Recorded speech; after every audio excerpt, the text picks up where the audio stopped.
Okay, another super easy, simple question. The question is it okay to say no?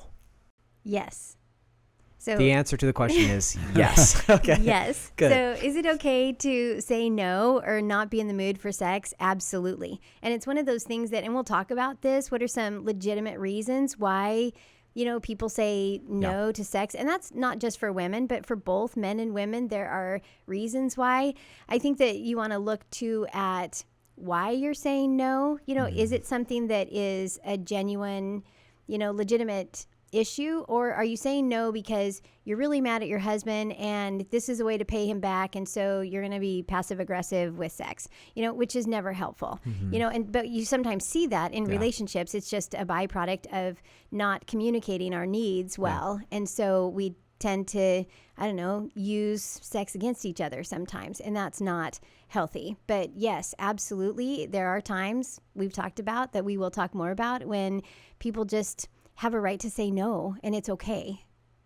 And I think if we're on the flip side of that, of the one receiving a no, we need to be willing to, I think the way I'd put it is deal honestly with our own reaction to it, our own emotional response, because it's so common for us to feel that rejection is about us and immediately make it about, well, aren't I not good enough? And don't I have, what you want? All these things that's about me. It's like, I have to do this for myself, because when I get a no, it immediately becomes the rejection and performance issues all get tied in. And I have to try to call a mental timeout and go, wait a minute, it's not always about me.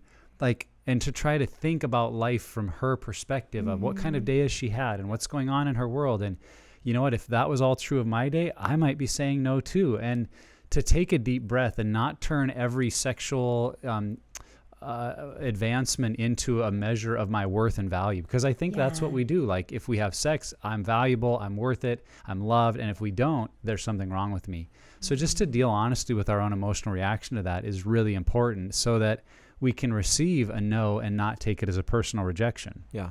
I think we'll get into this a little bit later too, but that idea of understanding the other side of that too, when a no is being communicated, how that's being communicated, that still adds value to that person, then maybe that is an over communication of, look, it's not because I don't think you're attractive or because I love you or because I like having sex with you, but it's because I've had one heck of a day and your kids did this to me today. You know what I mean? Like something like that, where and that takes energy, right? That takes like investment of communicating. And I think that will also go a long way in the way that we communicate about sex. Yeah.